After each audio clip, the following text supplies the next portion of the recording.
नमस्कार दोस्तों, स्वागत है आपका Sabalgarh agro farming YouTube channel में। दोस्तों आज का जो वीडियो है वो आलू की फसल में जब हम आलू की बुआई करते हैं तो बुआई करते समय हमको बेसल डोज क्या क्या रखने चाहिए, कितनी कितनी मात्रा में रखने चाहिए और जो हम जो खाद अपनी फसल में देंगे जब खेत की तैयारी करते हैं तो जो हम खाद देते हैं उनका काम क्या है, आज हम विस्तार से जानकारी इस वीडियो में आपको देंगे। दोस्तों ये वीडियो बहुत ही ज़्यादा इंटरेस्टिंग होने वाला है, तो अभी तक आपने वीडियो को लाइक और चैनल को सब्सक्राइब नहीं किया है तो आप वीडियो को लाइक और चैनल को सब्सक्राइब कर दीजिए। किसान साथियों, किसी भी फसल से अच्छी पैदावार लेने के लिए हमें खादों का संतुलन करना बहुत ज़्यादा जरूरी है। अगर हम आलू की बुआई के समय खादों का संतुलन करते हैं या पर्याप्त मात्रा में अपनी फसलों को जो खाद देते हैं तो हमारी जो पैदावार है दोस्तों बहुत अच्छी देखने के लिए मिलेगी। दोस्तों मैंने एक वीडियो अपलोड किया था आलू की खेती की A to Z जानकारी। आप लोगों का बहुत बहुत धन्यवाद, आप लोगों ने उस वीडियो पर बहुत ज़्यादा प्यार दिखाया। उस वीडियो पर अभी दोस्तों 30,000 लोगों ने देख लिया है और दोस्तों अभी वो प्रोसेसिंग में चल रही है।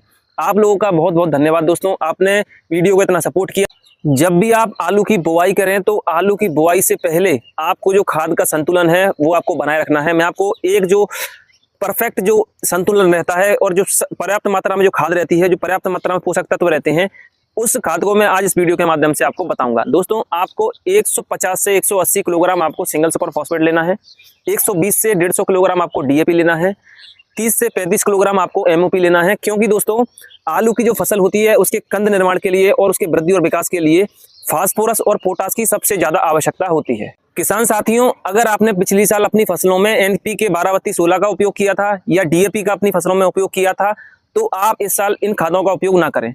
दोस्तों आपको जो खाद है बदल बदल कर देनी चाहिए, फर्टिलाइजर बदल बदल कर देना चाहिए। अगर आप एक ही फर्टिलाइजर हर साल डालोगे तो आपकी फसल की पैदावार है कम देखने के लिए मिलेगी। दोस्तों मैं आपको उदाहरण के तौर पर मैं आपको बता देता हूं, आपने अगर खरीफ सीजन में दलहनी फसल को लगाया है तो आप रबी सीजन में अदलहनी फसल को लगाते हो। ये दोस्तों ये क्रम रहता है, अगर आप इस क्रम से चलते हो तो आपकी फसल की पैदावार अच्छी देखने के लिए मिलेगी। दोस्तों ये क्रम रहता है कि दलहनी फसल के बाद अदलहनी फसलों को लगाना चाहिए, कम गहरी जड़ वाली फसलों के बाद अधिक गहरी जड़ वाली फसलों को लगाना चाहिए। अगर आप इस क्रम से चलते हो तो आपकी फसल की पैदावार बहुत अच्छी देखने के लिए मिलेगी। बात करें अगर हम सल्फर की मात्रा की तो आपको 4 से 5 किलोग्राम प्रति एकड़ के हिसाब से सल्फर का उपयोग करना है। दोस्तों जब भी आप खेत की तैयारी करो तो खेत की तैयारी करते समय आपको एक स्प्रे करना है, एक कीटनाशक का स्प्रे करना है। मैं आपको एक कीटनाशक बता देता हूं। ये जो कीटनाशक है दोस्तों आपकी फसल में जो भी दीमक की समस्या है और अनेकों प्रकार के कीड़ों की समस्या रहती है, आप सभी प्रकार की समस्याओं से निजात पा सकते हो। इस स्प्रे का नाम है दोस्तों थायोमिथॉक्सोम 25%। इसकी मात्रा की अगर हम बात करें तो 1 किलोग्राम मात्रा लेनी है प्रति एकड़ के हिसाब से। आपको इसका अपनी फसलों में या अपनी जो खेत में तैयार की है आपने तो आपको मिट्टी में इसका स्प्रे कर देना है, तो आपकी फसल में दीमक और कीटों की समस्या देखने के लिए नहीं मिलेगी। इसके बाद आपको सागरिका Z++ का उपयोग करना है। मात्रा की अगर मैं बात करूं तो 10 किलोग्राम प्रति एकड़ के हिसाब से आपको इसका उपयोग करना है। सागरिका दोस्तों क्या करता है, ये एक समुद्री शैवाल है। इसका मैं आपको काम बताता हूं। ये आपकी पौधे की जो वृद्धि रहती है वो वृद्धि और विकास अच्छा करेगा। आलू में जो कंद बनता है उसका वृद्धि और विकास करेगा। आपके जो आलू है उसके आलू के साइज को बढ़ाएगा और दोस्तों ये प्रकाश संश्लेषण में भी बहुत ज्यादा मदद करता है, जिससे आपका पौधा ज्यादा भोजन बनाएगा और आपके जो पौधे का वृद्धि और विकास बहुत अच्छा देखने के लिए मिलेगा। दोस्तों मैंने आपको इस वीडियो में जो जो खाद बताई हैं मैं उनका काम बताऊंगा कि इन खादों का काम क्या क्या है, ये आपकी फसल के उत्पादन को बढ़ाने में कैसे मदद कर सकती है। दोस्तों अगर इन खादों के बारे में अगर मैं आपको डिटेल में बताने बैठा तो वीडियो बहुत लंबा हो जाएगा। मैं आपको बिल्कुल शॉर्ट में और बिल्कुल जो जो इनकी काम रहते हैं इस खाद के मैं आपको शॉर्ट में बताता चलूंगा। आप बस वीडियो में बने रहिए। सबसे पहले नंबर पर हम बात करेंगे DAP की। DAP काम क्या करता है दोस्तों, DAP में होता क्या है, DAP में 18% नाइट्रोजन 46% फास्फोरस होता है। ये पत्तियों के साइज को बढ़ाएगा, तने के साइज को बढ़ाएगा, जड़ के साइज को बढ़ाएगा और दोस्तों जो पौधे में जो फूल रहते हैं फ्लावरिंग स्टेज आती है तो फूलों के वृद्धि और विकास को बढ़ाता है। दोस्तों यह आपकी फसल में या गेहूं की फसल हो गया, धान की फसल हो गई तो कल्ले के फुटाव के लिए DAP का उपयोग किया जाता है। दूसरे नंबर पर हम बात करेंगे सिंगल सुपर फॉस्फेट की। सिंगल सुपर फॉस्फेट काम क्या करता है दोस्तों, यह पौधे की वृद्धि और विकास को बढ़ाता है, जड़ के वृद्धि और विकास को बढ़ाता है और दोस्तों आलू का जो कंद रहता है उसके साइज को बढ़ाता है। और दोस्तों ये जो सिंगल सुपर फॉस्फेट रहता है मिट्टी की जल धारण क्षमता को बढ़ा देता है, जिससे जब आपकी फसल एक स्टेज पर आती है, जब आपकी फसल में कंद बनना शुरू होते हैं तो ये जमीन से जो भी पोषक तत्व रहते हैं उसको जल्दी या तेजी से अवशोषित करने के लिए काम में आता है। तीसरे नंबर पर हम बात करेंगे म्यूरेट ऑफ पोटाश की। इसमें दोस्तों 60 से 61% पोटेशियम होता है जो पौधे की वृद्धि और विकास को बढ़ाने में सहायता करता है। दोस्तों यह अगर आप इसका उपयोग करते हो अपनी फसलों में तो ये आपके कंदों के आकार को बढ़ाता है, उनकी क्वालिटी को बढ़ाता है और दोस्तों अगर आप इसका उपयोग करते हो तो ये जो पोटेशियम है पौधे की रोग प्रतिरोधक क्षमता को बढ़ाता है, जिससे आपकी जो आलू की फसल है उसको बीमारियां कम से कम लगेंगी, रोग कम से कम लगेंगे।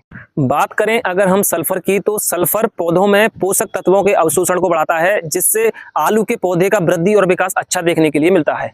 सल्फर का सही अनुपात आपकी फसल के कंदों का जो आकार है उसको बढ़ाता है, आपकी फसल की जो कंद हैं उनकी क्वालिटी को अच्छा करता है।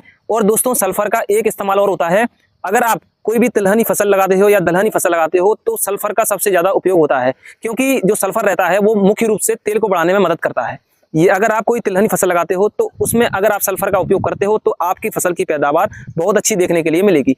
उसी तरह दोस्तों अगर आप आलू की फसल में सल्फर का उपयोग करते हो तो आपके जो आलू के कंद हैं उनकी क्वालिटी अच्छी होगी, शानदार क्वालिटी और चमकदार, और दोस्तों बहुत अच्छी क्वालिटी के आपके आलू प्राप्त होंगे। बात करें अगर हम सागरिका Z++ की, तो दोस्तों ये एक बायो फर्टिलाइजर है।